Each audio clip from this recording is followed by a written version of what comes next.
Question. நிதி ஆயோக்கின் கூற்றுப்படி பரிந்துரைக்கப்பட்ட உத்திகளின் நோக்கம் என்ன? Option A. அரிசி உற்பத்தியை மேம்படுத்துதல். Option B. பருப்பு உற்பத்தியை மேம்படுத்துதல். Option C. கோதுமை உற்பத்தியை மேம்படுத்துதல். Option D. சிறுதானிய உற்பத்தியை மேம்படுத்துதல்.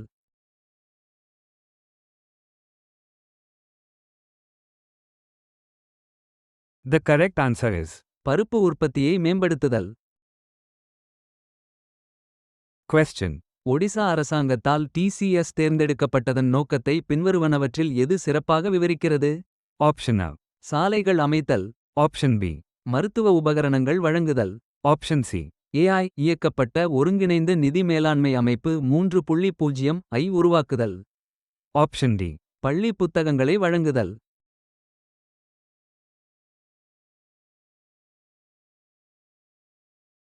The correct answer is AI இயக்கப்பட்ட ஒருங்கிணைந்த நிதி மேலாண்மை அமைப்பு 3.0 ஐ உருவாக்குதல். Question. புலம்பெயர்ந்தோர் வரி விலக்குக்கு புதிய வெட்டு போட திட்டமிட்டுள்ள நாடு எது? Option A. Germany. Option B. France. Option C. Netherlands. Option D. Spain.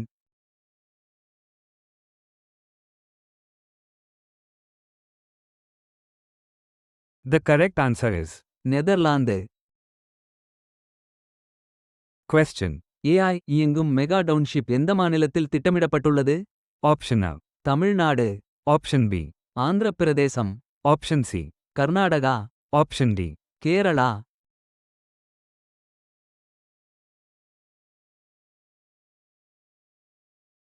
The correct answer is Karnataka. Question. அடுத்த தலைமுறை AI இயக்கப்பட்ட ஒருங்கிணைந்த நிதி மேலாண்மை அமைப்பை உருவாக்க TCS எந்த அமைப்பால் தேர்ந்தெடுக்கப்பட்டுள்ளது? Option A. தமிழ்நாடு அரசு.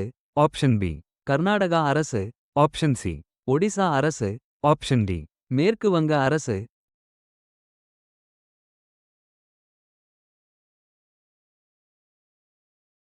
The correct answer is Odisha அரசு.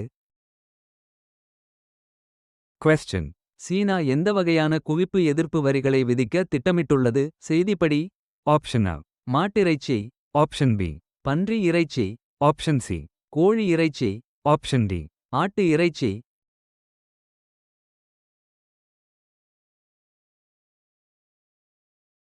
The correct answer is பன்றி இறைச்சி.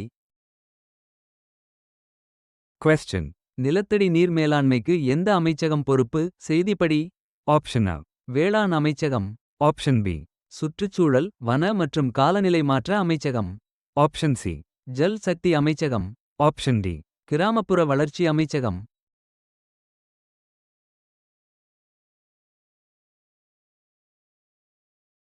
The correct answer is Jal Shakti அமைச்சகம். Question. வான்வழி தாக்குதல்கள் குறித்த புதிய புத்தகத்தின் பெயர் என்ன? இது எதிர்கால இராணுவ உத்திக்கான ஒரு அளவுகோலாக இராணுவ தளபதி அழைத்தார். Option A. Operation Meghdoot. Option B. Operation Vijay. Option C. Operation Sindoor. Option D. Operation Parakram.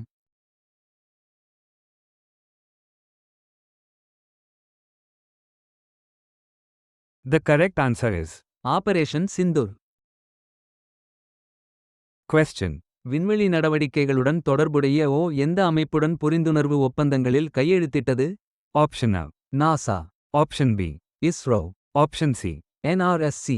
Option D. ISA.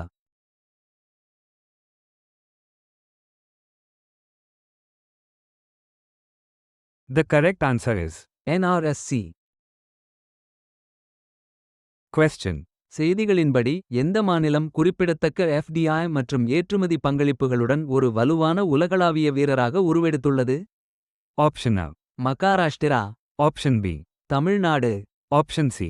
Gujarat. Option D. Karnataka.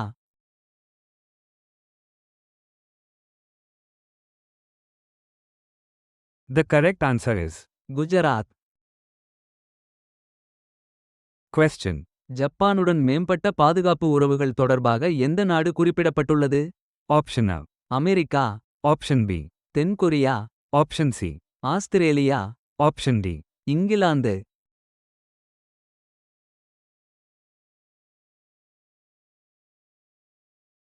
The correct answer is. Australia. Question. பிரதமர் மோடிக்கும் ஐரோப்பிய ஒன்றிய தலைவர்களுக்கும் இடையிலான விவாதத்தின் கவனம் என்ன? Option A. காலநிலை மாற்றம். Option B. எஃப்டிஏ இன் ஆரம்ப முடிவு. Option C. விண்வெளி ஆய்வு. Option D. கலாச்சார பரிமாற்ற திட்டங்கள்.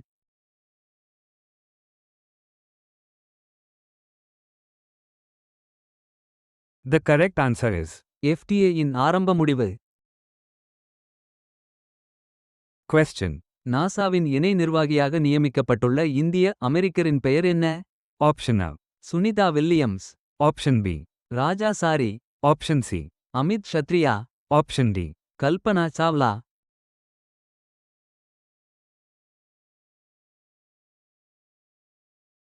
The correct answer is. Amit Kshatriya. Question. பாலின சிறுபான்மையினர் மற்றும் முன்னாள் தேவதாசிகள் குறித்து எந்த மாநில அரசு ஆய்வு நடத்தி வருகிறது? Option A. Tamil Nadu. Option B. Kerala.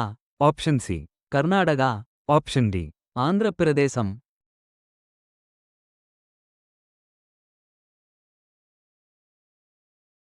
The correct answer is. Karnataka.